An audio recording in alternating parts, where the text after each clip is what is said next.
My name is Sarah, and I'm 32 years old now, though this story really begins when I was much younger, back when I still believed that family meant everything, that blood truly was thicker than water, and that the love you gave would always find its way back to you somehow. I suppose we all start out that way, don't we? Believing in the fairy tale version of family that we see in movies and read about in books, where everyone gathers around the dinner table with genuine smiles, and where support flows both ways, like a gentle river that never runs dry. But life has a way of teaching us that sometimes the people who are supposed to love us the most are the ones who take us for granted in ways that leave invisible scars. The kind that don't show up in family photos but ache every time you look at them. I grew up in a modest two-story house in suburban Minneapolis, the kind with creaky stairs that announced every midnight trip to the kitchen and windows that rattled when the winter wind picked up. I was the middle child, sandwiched between my older brother Michael and my younger sister Grace. And if you know anything about middle children, you know we often become the peacekeepers, the ones who smooth over conflicts and fill in the gaps without being asked. Michael was the firstborn son, the one who could do no wrong in our parents' eyes, especially our father's. He was captain of the basketball team, student council president, the kind of kid whose achievements decorated our refrigerator like wallpaper. Grace came along when I was 5, premature and fragile, and from that moment forward, she was our mother's whole world, protected and pampered in ways that seemed completely natural at the time. And then there was me, reliable Sarah, the one who helped with homework, who babysat without being asked, who saved her allowance to buy birthday presents when everyone else forgot. I wasn't bitter about it then, not really. I understood my place in the family ecosystem, and I found my own quiet satisfaction in being needed, in being the one they could count on. My grades were good, but not spectacular. Solid B's, with the occasional A that never quite seemed to shine as bright as Michael's trophies, or draw as much attention as Grace's latest drama.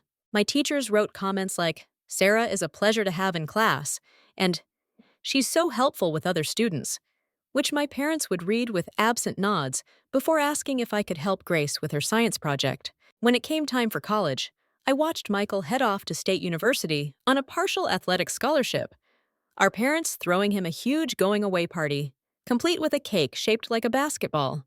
2 years later, when it was my turn, I quietly applied for financial aid and academic scholarships, knowing without being told that the family resources had been stretched thin.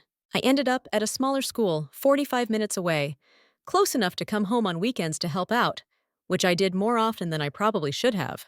I studied computer science, not because I had some burning passion for coding, but because I knew it was practical, that it would lead to a stable job, that it would allow me to help take care of everyone else. Grace was 13 then, going through what my mother called her difficult phase, which seemed to involve a lot of slammed doors and tearful declarations that nobody understood her. I'd drive home on Friday afternoons, my little Honda packed with laundry and textbooks, and spend my weekends mediating between Grace and our parents, helping her with algebra while my mother vented about how overwhelmed she was. Michael would breeze in occasionally, usually with friends in tow, the house suddenly alive with laughter and my mother's best cooking. I'd watch from the kitchen, washing dishes, and wondering why his presence felt like an event, while mine felt like an expectation. After graduation, I moved back home temporarily, just until I found a job and saved enough for my own place. That temporary stay stretched into a year, then 2, as I helped pay for Grace's braces, contributed to the mortgage when Dad's hours got cut at the plant, and covered the grocery bills more often than not. I was working at a small tech startup then, making decent money, but nothing spectacular, and somehow most of it seemed to flow back into the family pool. I told myself this was what family did, that this was love in action, that someday when I needed help, they'd be there for me too. The startup was grueling work, the kind where you lived on coffee and takeout, where 60-hour weeks were considered light, where you learned to sleep with your laptop beside your bed in case of middle-of-the-night emergencies. But something magical happened in year 3. The app we'd been developing, a simple project management tool that we'd built out of frustration with existing options, suddenly caught fire. A major tech company made an offer. Stock options I'd forgotten I even had were suddenly worth something substantial. Not retire to an island money, but enough to change everything. I'll never forget the day the deal closed. I sat in my car in the parking lot, staring at the email confirmation, the numbers not quite seeming real. My first thought wasn't about what I'd buy or where I'd travel. It was about how I could finally really help my family. I could pay off my parents' mortgage. Mon ben de. Help Michael with his business idea. Make sure Grace could go to any college she wanted without worrying about loans. I drove home that day feeling like I was floating, imagining their faces when I told them, picturing the relief in my mother's eyes, the pride in my father's voice. The reality was somewhat different. When I shared the news at dinner that night, carefully downplaying the amount but explaining that things would be easier now, the reaction was oddly muted. My father nodded and said it was about time my computer stuff paid off. My mother immediately started talking about the kitchen renovation she'd always wanted. Michael, who was there for his weekly free meal, asked if this meant I could invest in his latest business venture, something involving cryptocurrency that I didn't quite understand. Grace, now 18 and headed to college, barely looked up from her phone except to ask if this meant she could get a car like her friend Madison's. But here's the thing about being the giver in a family that's gotten used to taking. The requests start small and reasonable. Of course, I helped with the kitchen renovation. My mother had dreamed about it for years, and seeing her face light up when she ran her hands over the granite countertops made every penny worth it. When Michael's business needed a cash injection to avoid folding, how could I say no? He was my brother. And this time it would work. He was sure of it. Grace's college expenses were a given. She'd gotten into a good private school, and the financial aid package was insulting, my mother said, for a family that had worked so hard. The months turned into years, and the pattern established itself so gradually I didn't see it forming. Every family gathering became an opportunity for someone to mention a need. The roof was leaking. Michael's new venture required more capital. Grace needed a semester abroad to really round out her education. Dad's car was making that sound again. And through it all, I kept saying yes, kept writing checks, kept telling myself that this was what success meant. The ability to take care of the people you loved. I'd moved out by then, finally, into a small condo downtown that I'd bought outright. It was modest, but mine, with big windows that caught the morning light and a tiny balcony where I grew herbs in pots. I'd furnished it slowly, carefully, taking pride in each piece I chose. But I noticed that family visits were rare. They'd come for the housewarming, stayed just long enough to point out that the neighborhood was a bit sketchy, didn't I think? And the kitchen was awfully small for hosting holidays. After that, gathering stayed at my parents' house, in the renovated kitchen I'd paid for, eating meals I often supplied. The emotional calculus of it all was exhausting. I started noticing things I'd trained myself to overlook. How Michael never offered to pay when we went out for lunch, just assumed I'd grab the check. How Grace would text me links to expensive items with messages like, "This would be perfect for my internship," as if I were her personal shopping service. How my parents had stopped asking how I was doing at work, only whether my computer thing was still profitable. The word family began to feel less like a warm embrace and more like an invoice that was always coming due. The breaking point came, as these things often do, at a moment when I was already vulnerable. It was a Thursday evening in November, unseasonably warm for Minneapolis, the kind of false spring that makes you forget winter is waiting around the corner. I'd just gotten home from a particularly brutal day at work. We were in the middle of an acquisition, and I'd been in meetings since 7 that morning, my head pounding from staring at spreadsheets and legal documents. All I wanted was to curl up on my couch with tea and mindless television. My phone rang just as I was kicking off my heels. "Dad!" I almost didn't answer, that instinct for self-preservation finally starting to kick in, but guilt won, as it always did. His voice was different though, sharper than usual, with an edge I recognized from my childhood, when one of us had disappointed him. "Sarah," he said, without preamble, "we need to talk about your attitude lately." I sank onto my couch, still in my work clothes, exhaustion making my bones feel heavy. "What do you mean? Your mother says you were short with her on the phone yesterday, and Michael mentioned you seemed put out when he asked about the investment opportunity. That's not like you." I had been short with Mom, it was true. She'd called during an important presentation to ask if I could wire money for Grace's spring break trip to Cabo, and Michael's investment opportunity was his fourth in 2 years, each one more unlikely than the last. But pointing that out would be cruel, wouldn't it? Unsupportive. Not what family does. I'm just tired, Dad. It's been a long week at work. We're all tired, Sarah. But we don't take it out on family. You know, for all your success, you've become very selfish lately. All you do is think about yourself, your work, your money. When was the last time you gave this family anything meaningful? Something from the heart instead of just throwing money at us like we're a charity case? The words hit me like a physical blow. I actually gasped, the phone shaking in my hand. All I did was think about myself? When had I last given anything meaningful? I opened my mouth to respond, to list every check written, every emergency covered, every dream funded. But what came out was a broken laugh that sounded strange, even to my own ears. You're right, Dad, I heard myself say, my voice oddly calm. I haven't given this family anything meaningful. I should think about that. Well, good. Maybe when you come to your senses, you'll remember what really matters. Your mother's birthday is next week. Try to show up with more than your checkbook for once. He hung up without saying goodbye, leaving me sitting in the gathering dark of my living room, still in my work clothes, still wearing one shoe, staring at nothing. Something inside me, some weight-bearing beam that had held up under years of pressure, finally splintered. Not dramatically, not with a crash, but with a quiet, definitive crack that changed everything. I sat there for a long time, maybe an hour, maybe more, just breathing and thinking. Then I got up, poured myself a glass of wine, opened my laptop, and started making lists. Every transfer, every payment, every loan that was never mentioned again. The numbers were staggering when you saw them all together, laid out in neat columns like evidence in a court case. But it wasn't about the money, not really. It was about what the money represented, my value to them, reduced to a series of transactions. That night, I made a decision that would change everything, though I didn't fully grasp it at the time. I wasn't going to argue or defend myself. I wasn't going to send the spreadsheet of payments or demand recognition. I was simply going to stop. No drama, no declarations, just a quiet withdrawal from the role I'd played for so long. I called my financial advisor the next morning and changed all my automatic transfers.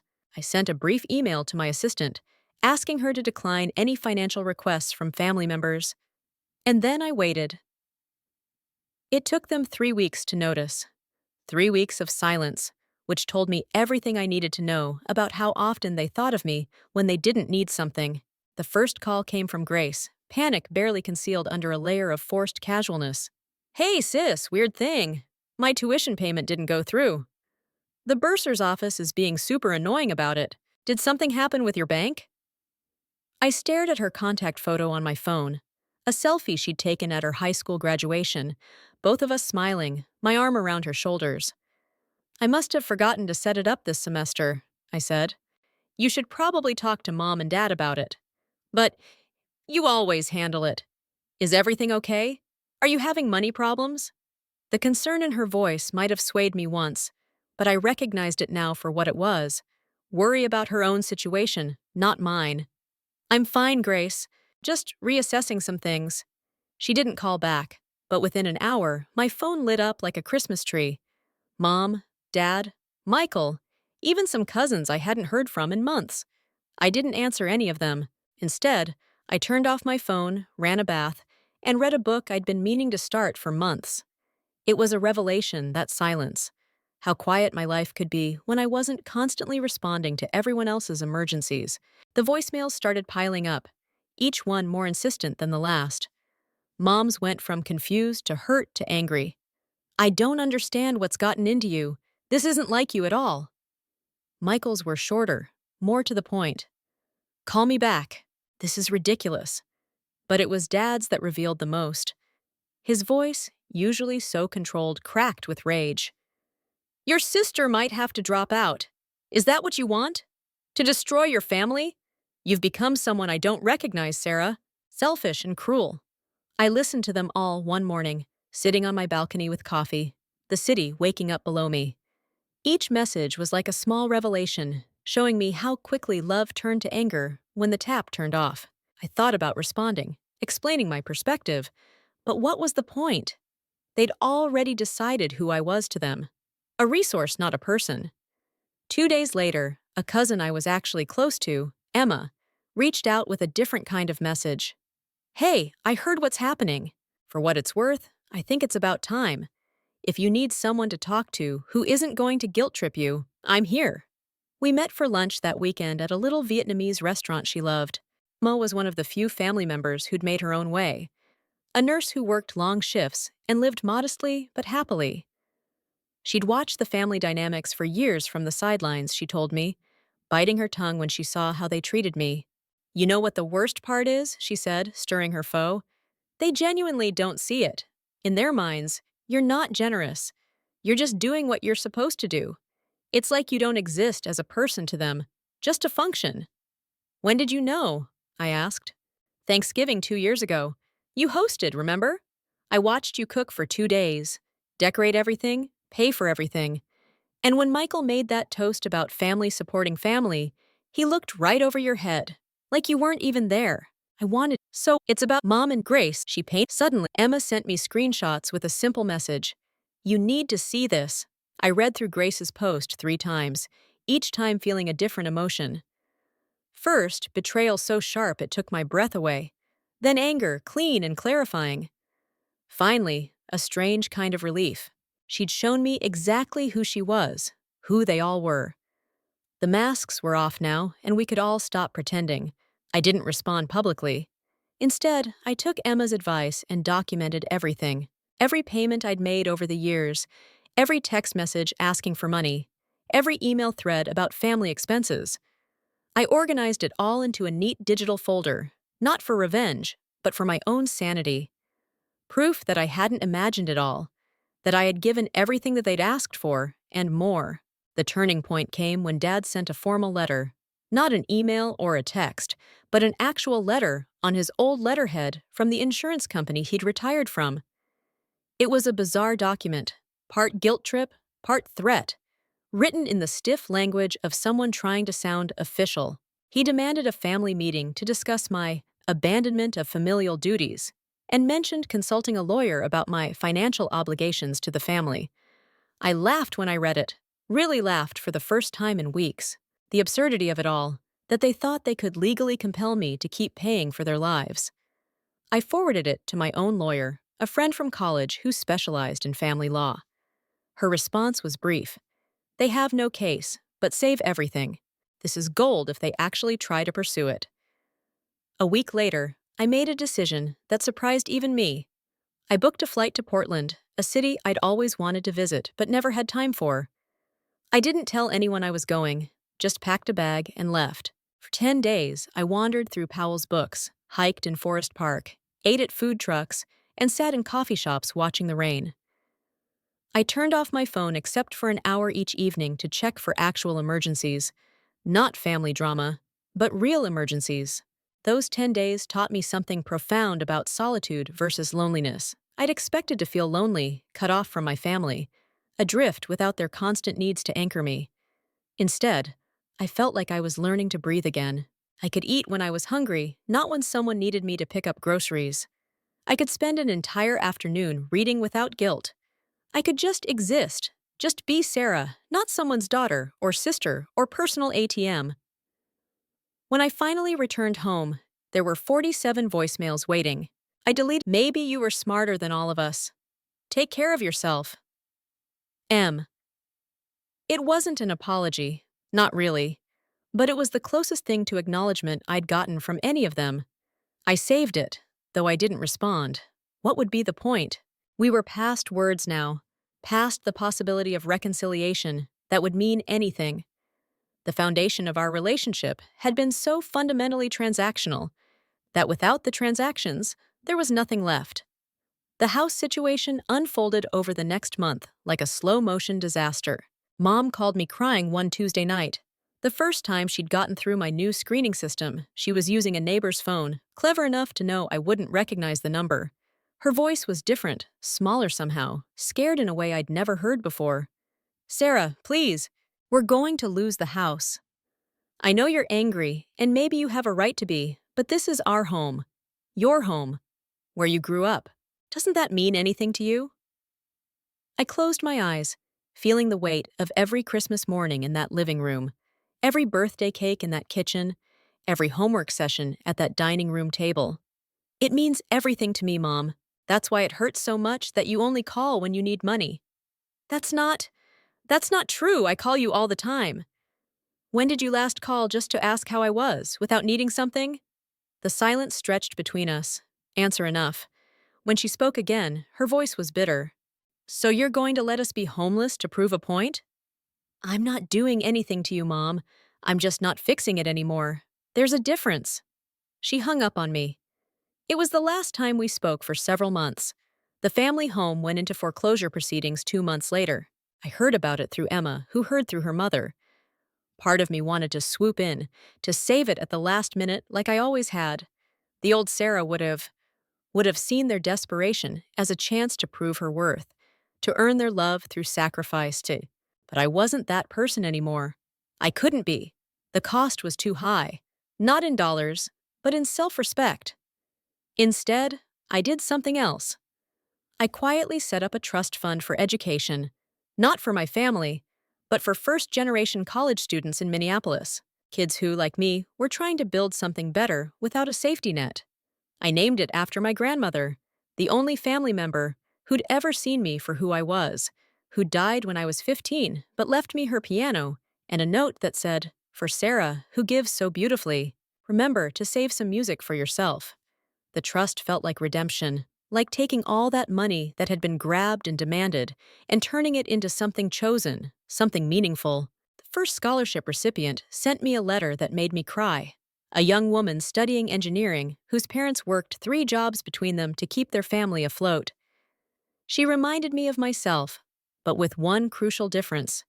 She knew her worth from the start. As fall turned to winter, the family dramatics intensified. Grace had to drop out of her expensive private school and transfer to community college. She raged about it on social media until even her friends started to turn, wondering why a 21-year-old expected her sister to pay for everything. Michael moved back in with our parents, his latest business venture having collapsed spectacularly. Dad took a part-time job at 70, something he'd sworn he'd never do. His pride bruised more than his wallet. I heard all of this secondhand, through Emma, or through glimpses of social media I probably shouldn't have looked at. Each update hurt in a different way, not because I wanted them to suffer, but because it all felt so preventable. If they'd ever seen me as a partner instead of a resource, if they'd ever said thank you instead of demanding more, if they'd ever asked about my dreams instead of just funding theirs, we might have built something sustainable together. The strangest part was how quickly they adapted to life without my support, once they had no choice. Grace got a job at a campus bookstore and discovered she actually liked earning her own money. Michael finally took a steady job with benefits, something I'd been suggesting for years. Mom started selling her crafts at local markets, a hobby she'd abandoned years ago because it was easier to ask me for money than to pursue her own interests. They were surviving, even thriving in some ways, without me. That Christmas, I didn't go home. It was the first one I'd missed in my entire life. Instead, I volunteered at a women's shelter, serving dinner to people who understood what it meant to start over, to leave behind the familiar for the sake of survival. One woman, probably about my mother's age, squeezed my hand as I handed her a plate. "First holiday away from family?" she asked gently. "How did you know?" "You have that look, like you're grieving and relieved at the same time. It gets easier, honey, and it's okay to feel both things at once." She was right. I was grieving the family I'd thought I had, the one I'd spent years trying to create through giving. But I was also relieved to be free of the constant drain, the endless expectation, the way love had been twisted into obligation. I went home that night to my quiet apartment, made myself hot chocolate with marshmallows, and watched the snow fall over the city. It was peaceful in a way Christmas hadn't been in years. Spring arrived slowly that year, the way it does in Minneapolis, with false starts and late freezes that kill the early blooms. I was learning to garden on my balcony, coaxing life from seeds in tiny pots, when I got an unexpected email from Grace. The subject line was just, "I'm sorry." I almost deleted it unread, but curiosity won. The email was long, rambling in places, clearly written in stages over several days. She talked about working at the bookstore, about how she'd initially hated it but had come to enjoy the rhythm of it. She mentioned seeing a therapist through school, how they'd talked about family dynamics, and the role she'd played in taking me for granted. She said she understood if I never wanted to speak to her again, but she wanted me to know she was sorry, not for the money, but for never seeing me as a person with my own needs and dreams. It was the first crack in the wall I'd built, and it frightened me.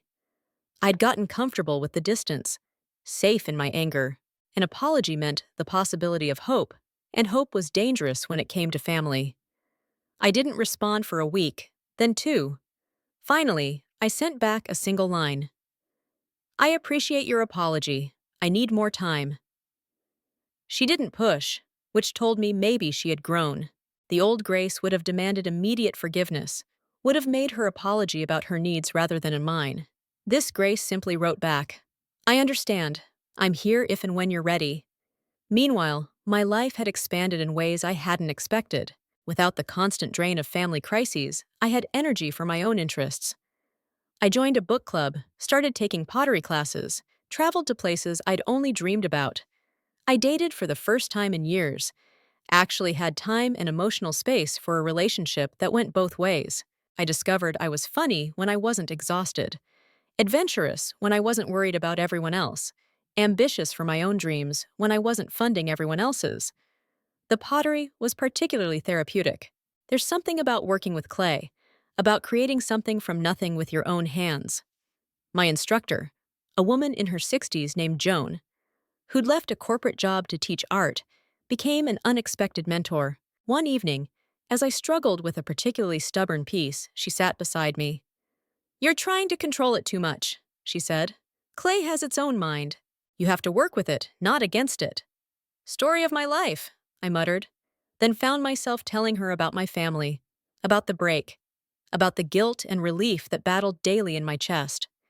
She listened without judgment, her hands never stopping their gentle work on her own piece. When I finished, she was quiet for a moment. You know what I've learned? Sometimes the most loving thing you can do is step back and let people figure out their own lives. You weren't helping them by solving all their problems. You were enabling them to never grow. But they're struggling now. And growing. Look at your sister working for the first time, in therapy, learning who she is without your shadow. That's a gift, even if it doesn't feel like it. I thought about her words often over the next months. When I heard that Michael had gotten promoted at his new job, I felt a complicated mix of pride and vindication. When Emma mentioned that our parents were downsizing, selling the house to move into a smaller place they could actually afford, I grieved and celebrated simultaneously. They were becoming the people they might have always been if I hadn't made it so easy for them to avoid reality. A full year after the break, I got a letter from my mother. An actual handwritten letter on her good stationery, the kind she used to use for thank you notes when I was little. Her handwriting was still elegant, though a bit shakier than I remembered. Dear Sarah, it began, I've started this letter 100 times. I don't know how to apologize for a lifetime of taking you for granted. I don't know how to explain how we got so lost, how we turned you into a solution instead of seeing you as our daughter. I've had a lot of time to think this year, and what haunts me most is that I can't remember the last time I asked about your dreams. What kind of mother doesn't know her daughter's dreams? Your father is too proud to write, but he cries sometimes when he sees your old photos.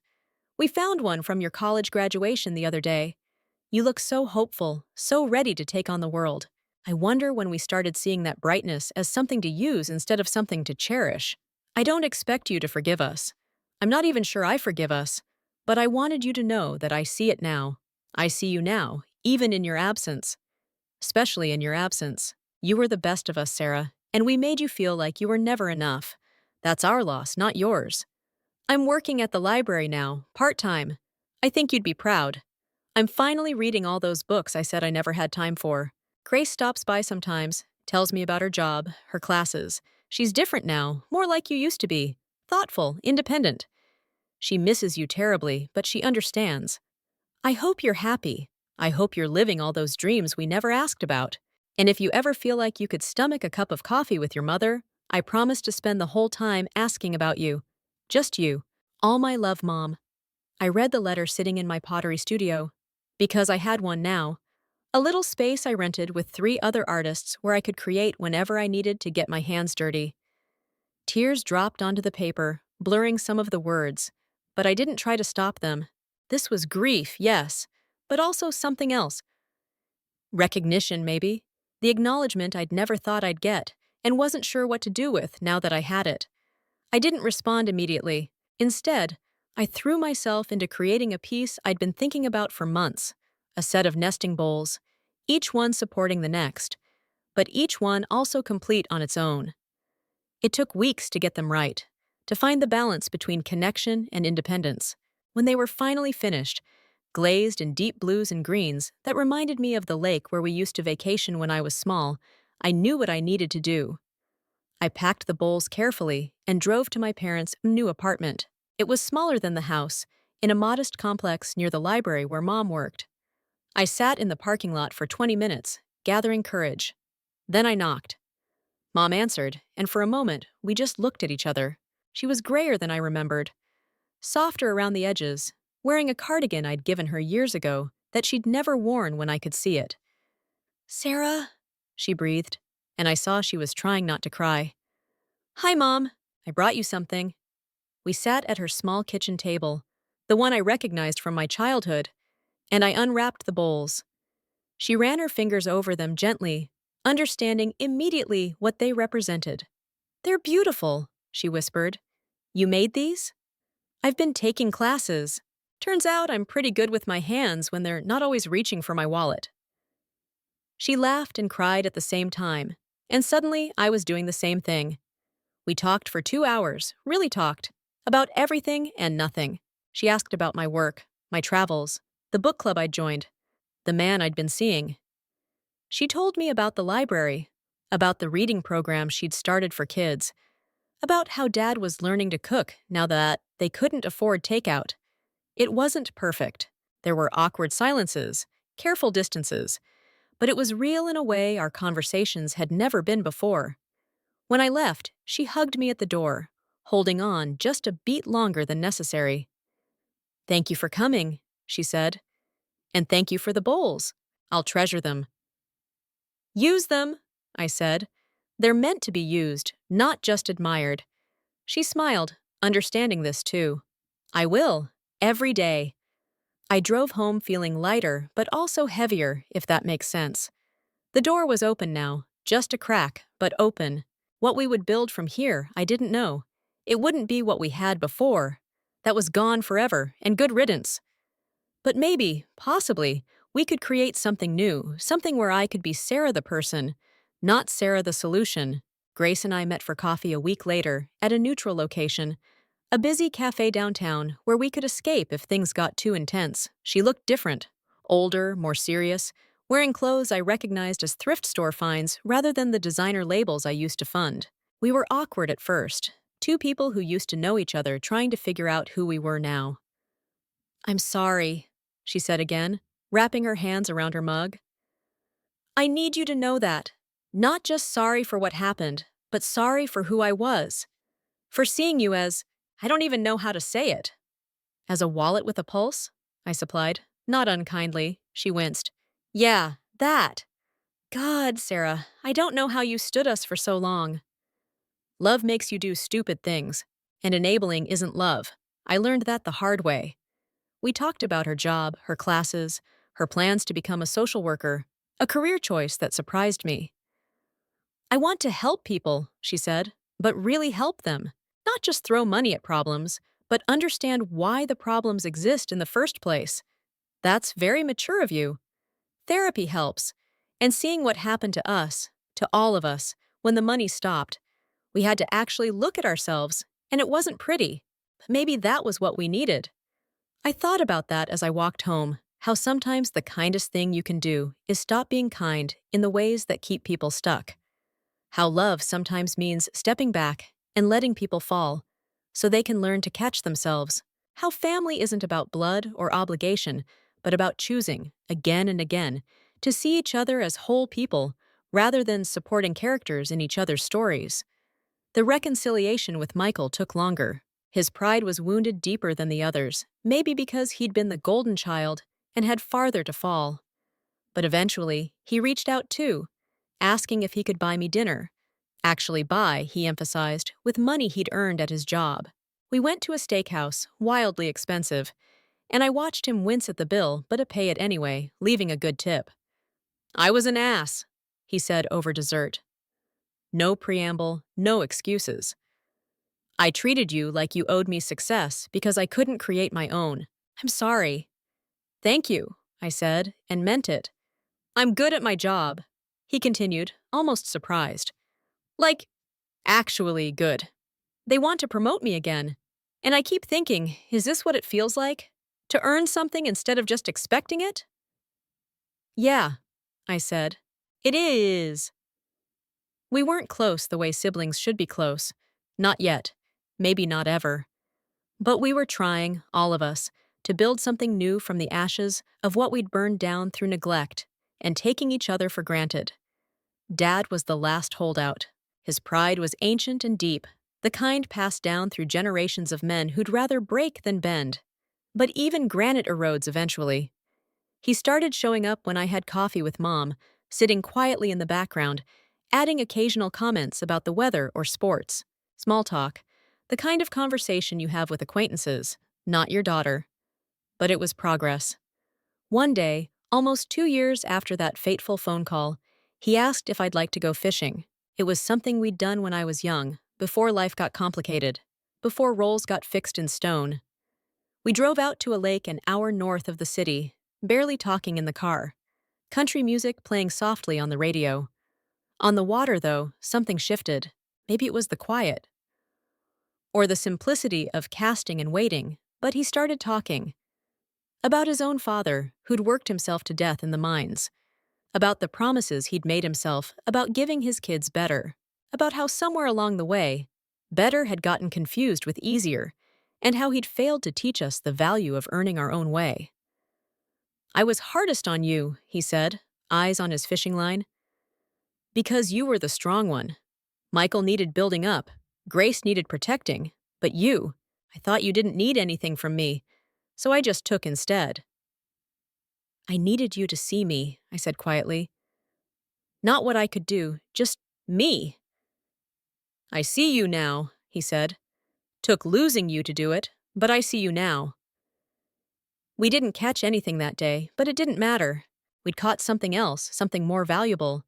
A glimpse of who we might be to each other if we were brave enough to try. The family we are now is nothing like the family we were. We're smaller, more careful with each other, more intentional. Holidays are potlucks where everyone contributes. Gifts are handmade or heartfelt rather than expensive. We talk about real things now, fears and dreams and the daily struggles of being human. It's not perfect. There are still moments of awkwardness, old patterns that try to reassert themselves, but we catch them now, call them out, choose differently. I still have money, though less than I might have if I hadn't spent years funding other people's lives. But I have something more valuable, the knowledge that I am loved for who I am, not what I can provide, that the people in my life choose to be there, not because they need me, but because they want me. That's a different kind of wealth, the kind that compounds with interest, the kind that can't be withdrawn or transferred or demanded. Sometimes I think about that girl I was, so eager to help, so desperate to be needed that she confused being used with being loved. I want to go back and hug her, tell her she's enough just as she is, that her worth isn't in her bank account or her willingness to sacrifice. But we can't go back. We can only forward one careful step at a time, building something new on foundation stones of mutual respect and genuine care. The other day, Grace called to tell me she'd gotten into graduate school. "I wanted you to be the first to know," she said, excitement bubbling through the phone. "And Sarah? I'm paying for it myself. Loans and work study and a teaching assistantship. It's scary, but it feels, I don't know, real?" "It feels real because it is real," I told her. "Because you're earning it." "Like you always did," she said softly. "I get that now. And maybe that's the gift in all of this. Not just that they finally see me, but that they finally see themselves too. Strong enough to stand on their own feet, capable of creating their own successes, worthy of love that isn't bought or bartered, but freely given. It took breaking us all apart to put us back together in a shape that actually works, where everyone is a whole person rather than a piece of someone else's puzzle. I'm 35 now, and my life looks nothing like I imagined it would when I was that eager college graduate, ready to take care of everyone. I have a smaller family, but deeper relationships. I have less money, but more joy. I have boundaries that sometimes still feel uncomfortable, but that keep me safe and whole. I have a partner who sees me as an equal, not a provider. Friends who love me for my company, not my generosity. And a family that's learning, slowly but surely, to be a family in the truest sense of the word. Some nights, I stand on my balcony and look out at the city lights, thinking about all the different kinds of love there are. The love that enables and the love that empowers. The love that takes and the love that gives. The love that traps and the love that frees. I used to think love meant saying yes to everything, being everything to everyone. Now I know that sometimes love means saying no. Sometimes love means stepping back. Sometimes love means letting people struggle so they can discover their own strength. The trust fund I set up has sent 12 students to college now. I get letters from them sometimes, updates on their progress, their dreams, their plans to change the world. One of them wrote, "Thank you for believing in strangers the way someone should have believed in you." That letter sits framed on my desk, a reminder that good can come from pain, that generosity can be transformed from obligation into choice. My mother and I have coffee every week now, real coffee, where we talk about books and politics and the way the world is changing. She tells me stories about my childhood I'd forgotten, moments when she saw me clearly before life got in the way. "You used to leave notes in lunch boxes," she told me last week. "Not just for Grace and Michael, but for their friends, too. Little encouraging messages. I should have known then that your heart was too big for us to handle carefully." "Maybe it's not about the size of the heart," I said. "Maybe it's about knowing how to protect it while still keeping it open." She smiled at that, the kind of smile that reaches her eyes now. My wise daughter, when did you get so wise? Sometime between paying for everyone's life and learning to pay attention to my own. We laughed together, and it felt like healing, like all the broken places were finally knitting back together in a pattern that made sense. Not the same as before, but maybe stronger for the breaking. Last week, I hosted Thanksgiving for the first time since the split. It was smaller than before, just immediate family and Emma, who'd become even more like a sister through all of this. Everyone brought something, cooked something, contributed something. Michael made the turkey, following a YouTube tutorial with the intensity he used to reserve for business schemes. Grace baked pies that were lopsided but made with love. Mom brought her famous stuffing, and Dad carved the turkey with hands that shook just a little, from age or emotion I couldn't tell. We went around the table saying what we were grateful for, and when it came to me, I looked at each of their faces. "I'm grateful for second chances," I said, "and for a family that was brave enough to grow." Dad raised his glass. "To Sarah," he said, his voice rough, "who gave us the greatest gift by giving us the chance to earn her love again." We all cried a little then, the good kind of tears that wash things clean, and I realized that this, finally, was the family I'd always wanted. Not the fairy tale version where no one struggles and love is easy, but the real version where people see each other clearly, where love is chosen daily, where everyone stands on their own feet but still reaches for each other's hands. The story could end here, with reconciliation and hope and the promise of better days.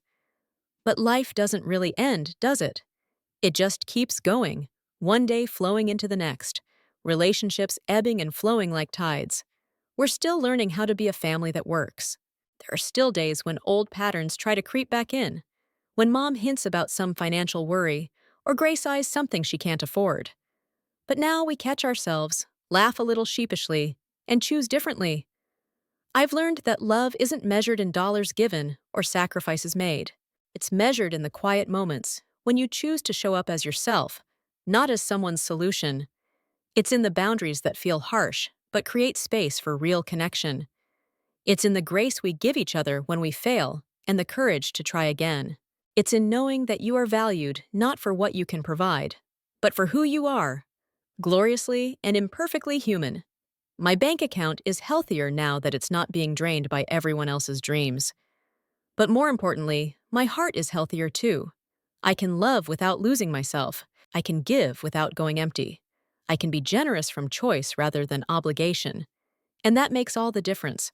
Sometimes I run into old friends who ask about my family, and I never quite know how to summarize this journey. How do you explain that the best thing you ever did for the people you love was stop enabling them? How do you describe the pain of letting go and the joy of what grows in that space? How do you capture the complexity of a love that had to break before it could heal? I usually just smile and say we're doing well, that we're closer than ever in some ways, which is true, even if it doesn't tell the whole story. Because the whole story is still being written, one honest conversation at a time, one holiday without resentment at a time, one moment of seeing each other clearly at a time. And maybe that's enough. Maybe that's everything. Maybe that's what family really means. Not the people who take from you because they can, but the people who choose to journey with you through the hard stuff, who do the work of growing and changing, who learn to love you for who you are rather than what you can give. It's messier than the Hallmark version, harder and more painful, but it's also more real, more sustainable, more true. So that's my story, the story of how I found my family by losing them first. The story of how saying no became the greatest yes to myself and ultimately to them. The story of how love sometimes means letting go. And how the space created by that letting go can be filled with something stronger and truer than what was there before. If you're reading this and seeing yourself in my old patterns, the one who gives too much, loves too hard, enables instead of empowers, know that it's never too late to choose differently. It will hurt. You'll feel guilty. People will call you selfish and mean and cold. But on the other side of that pain is freedom. And on the other side of that freedom is the possibility of real love, the kind that sees you and values you for exactly who you are. Your worth is not in your utility. Your value is not in your sacrifice. You are not required to set yourself on fire to keep other people warm. You are allowed to say no. You are allowed to have boundaries. You are allowed to choose yourself. And sometimes, if you're very lucky and very patient, the people who truly love you will understand. They'll do the work. They'll grow. They'll meet you in that new space with their own hard-won wisdom. And together, you'll build something better than what you had before. A love based on choice rather than need. Respect rather than expectation. Truth rather than comfortable lies. That's my wish for you, whoever you are, wherever you're reading this. May you find the courage to stop being everyone's solution and start being your own person. May you discover that being loved for who you are is worth more than being needed for what you can provide. And may you build relationships that nurture your soul rather than drain your spirit, because you deserve that. We all do. And it's never too late to start.